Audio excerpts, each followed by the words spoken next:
15 सालों से हजारों हिंदू जिस चीज को देखने के लिए तड़प रहे थे, वो चीज अचानक उनके आंखों के सामने आ गई। बंगाल में मां दुर्गा ने ऐसे दर्शन दिए हैं जो आपके होश उड़ा देंगे। ये कहूं मैं तो गलत नहीं होगा कि पश्चिम बंगाल 15 अगस्त 1947 को नहीं, 4 मई 2026 को आजाद हुआ। किसी के वामपंथी गुंडों और कट्टरपंथियों ने धमकी दी थी कि अगर किसी ने ये मंदिर खोला तो खून की नदियां बहेंगी। इलाके में रहने वाले मुस्लिमों को कोई दिक्कत ना हो, इसलिए इस मंदिर को साल में सिर्फ एक बार खोला जाता था। 6 में जो ऑरेंज कहें या भगवा कलर कहें, वो बहुत ज्यादा हो गया। 72% से ऊपर जा चुका है और रेस्ट ऑफ द 28% जो है वो फिर मुख्तलिफ शायद पार्टीज के पास वो मौजूदगी है। ये जो अब आपको दिख रहे हैं ये 80 सीटें, जी हाँ, लेटेस्ट जो अब फिगर हो गया है वो 207 सीटों का हो गया है। अब आयोग को ममता बनर्जी ने विलेन करार दिया और उन्होंने ऐलान किया है कि मैं इस्तीफा नहीं दूंगी।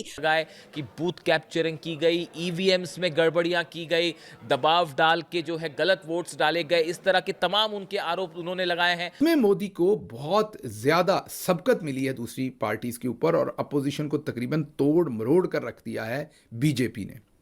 कन्वर्जन वहां आती है जो किसी के भगवानों को गलत कहते हैं। मुझे तो ये थ्योरी समझ में नहीं आती। कोई कहता तुम्हारा भगवान ही गलत है। अरे भाई, तुम्हारा भगवान सच है, इसकी क्या टेस्ट है कि हमसे लड़ाई लड़ो? ये टेस्ट है। इस मंदिर में हिंदू पूजा तक नहीं कर पाते थे। ये हिंदू मंदिर के दरवाजे के सामने सिर्फ हाथ जोड़कर चले जाते थे, वो भी डरते हुए। मगर अचानक बंगाल के इस दुर्गा मंदिर के दरवाजे खुल गए। वहां मौजूद हजारों हिंदुओं को अपनी आंखों पर यकीन नहीं हुआ। मंदिर के सामने खड़े होकर हिंदू रोने लगे। दरअसल पश्चिम बंगाल के आसनसोल के बस्तिन बाजार में एक दुर्गा मंदिर सालों से बंद है।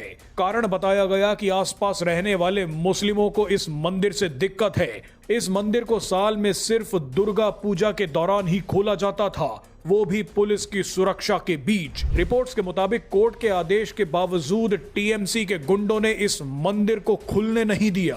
पाकिस्तान में ऐसा कुछ होता तो आश्चर्य नहीं होता, लेकिन ये तो बंगाल था। लेकिन अब बंगाल में बीजेपी के आते ही मंदिर के दरवाजों और कपाट को 365 दिनों के लिए खोल दिया गया है। ये मंदिर 2011 से ही बंद था, लेकिन 15 साल बाद मंदिर के दरवाजे खुल गए हैं। आसनसोल उत्तरी विधानसभा सीट से बीजेपी के विजयी उम्मीदवार कृष्णेंदु मुखर्जी ने चुनाव प्रचार के दौरान वादा किया था कि अगर मैं जीता तो मंदिर को आम श्रद्धालुओं के लिए खोल दूंगा, और उन्होंने ये वादा पूरा कर दिया है। यही हिंदुओं की ताकत है।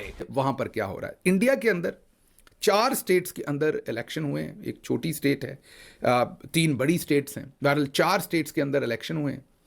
जिन्होंने अपसेट किया है वहां पर ऐसा रिजल्ट आया है कि अब जो अगला इलेक्शन 2029 में होना है, 2029 में अगला इलेक्शन होगा, मोदी साहब की प्राइम मिनिस्टरशिप खत्म होगी, तब देखते हैं आगे वो कंटिन्यू करते हैं, आगे इलेक्शन लड़ते हैं या नहीं। 3 बार तो वज़ीर आज़म बन चुके हैं।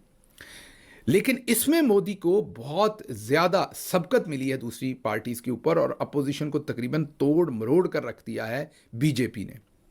ये पहली बार है कि कुछ सूबों के अंदर, अब रियासतों के अंदर, जो भारतीय रियासतें हैं उनके अंदर अब बीजेपी को हुकूमत मिली है। मसलन सबसे पहले आसाम में 126 सीटों के ऊपर इलेक्शन हुआ है। बीजेपी जो है उसने रिटेन किया है पावर को 3rd टर्म के लिए, और इसमें उनके जो सीएम हैं वो री इलेक्ट हो गए हैं। ये आसाम के अंदर बीजेपी ने कंटिन्यू किया है। वहाँ पर एंटी इनकम्बेंसी फैक्टर उनके ऊपर हिट नहीं हुआ। दूसरी रियासत जिसमें इलेक्शन हुआ वो केरला है, जिसमें 140 नशिस्तों पर इलेक्शन हुआ और वहाँ कांग्रेस जीती। वहाँ पर पहले कांग्रेस की हुकूमत नहीं थी। जो हुकूमत थी उसके खिलाफ एंटी इनकम्बेंसी फैक्टर आया और कांग्रेस को वहाँ हुकूमत मिली। ये एक ही जगह ऐसी है जहाँ मोदी की पार्टी हटी और कांग्रेस आई। तीसरी जो रियासत है वो तमिलनाडु है। उसके अंदर एक एक्टर जिन्होंने 2024 में पार्टी बनाई, ये बहुत बड़ा अपसेट हुआ इंडिया के अंदर। 2024 में ये तमिल फिल्मों के एक एक्टर हैं, विजय इनका नाम है। इन्होंने 2024 में एक पार्टी बनाई जो आम इंसानों के लिए थी, जिसमें करप्शन के ख़िलाफ़ उन्होंने आवाज़ बुलंद की, स्टेटस को तोड़ने की बात की, अकाउंटेबिलिटी की बात की, अवामी तरीके से खिदमत की बात की, जिस तरीके से नेपाल में हुआ उसी तरीके से तमिलनाडु में जहां पर 234 नशिस्तों के ऊपर इलेक्शन हुआ, काफ़ी बड़ी रियासत है ये, वहां पर जो एक्टर विजय हैं, उनकी पार्टी है TVK, उन्होंने 108 नशिस्तें जीती हैं और सिंगल लार्जेस्ट पार्टी सामने आई है। शायद अब वो मिस्टर विजय जो हैं वो यहाँ पर चीफ मिनिस्टर बन सकते हैं और देखना होगा आने वाले दिनों में कि वो किसके साथ इल्हाक करते हैं। बहरहाल ये एक मेजर अपसेट वहाँ पर हुआ है। फिर वेस्ट बंगाल, ये सबसे बड़ा मेजर अपसेट हुआ है। यहाँ 294 सीटों के ऊपर इलेक्शन हुआ। बीजेपी ने लैंडस्लाइड विक्ट्री हासिल की है, 206 सीट्स वाइट वॉश कर दिया बीजेपी ने। हालांकि वहां पर मुकाबला था उनका ममता बनर्जी के साथ, जो पिछले 15 साल से लगातार वहां जीत रही थी और चीफ मिनिस्टर बन रही थी। अब ये जो दो बड़े अपसेट हुए हैं, एक एक्टर विजय जो है न्यू कमर, जो नई जनरेशन ने उनको फॉलो किया और उनको वोट किया, एक उनकी गवर्नमेंट बनी, और दूसरा जो वेस्ट बंगाल के अंदर ममता बनर्जी, जो इस वक्त आप ये कह लीजिए कि कांग्रेस की जो लीडरशिप है वहाँ पर मामला उस तरह का तो नहीं है जैसे बिलावल साहब वाला है, लेकिन तकरीबन मिलता जुलता मामला ही है। जो कांग्रेस के इस टाइम रुए रवा हैं राहुल गांधी, उनका भी हाल वही है। उतना बुरा नहीं है मैं बता रहा हूँ जितना बिलावल का है, क्योंकि उन्होंने बड़ी एफर्ट किया और अपने आप को बहुत बेहतर किया है, हिंदी भी अपनी बोलना शुद्ध की है। बहरहाल उनकी बहन जो हैं वो ज़्यादा मेरे ख्याल से केपेबल हैं पॉलिटिक्स के हिसाब से, लेकिन फिर भी वो बिलावल से बहुत उन्होंने अपने आप को इम्प्रूव किया, लेकिन फिर भी मोदी के सामने उनकी पर्सनैलिटी जम नहीं पा रही। तो कांग्रेस के तो बुरे ही हालात थे, लेकिन ममता बनर्जी एक ऐसी, आप ये कह लीजिए कि अपोजिशन का मेन या one of the main faces जो थे मोदी के खिलाफ, वो ममता बनर्जी को समझा जाता था। उनको उनकी जो अपनी सीट थी जहाँ से उन्होंने खुद इलेक्ट होना था, वहाँ से भी 15,000 वोटों से शिकस्त हुई। तो ये बहुत ही मेजर अपसेट हुआ है। इसका नताइज क्या होंगे आने वाले दिनों में इसके, ये तो आप कहेंगे कि ये तो सिर्फ रियासतों के इलेक्शन है, कोई उनके सेंट्रल इलेक्शन तो नहीं है।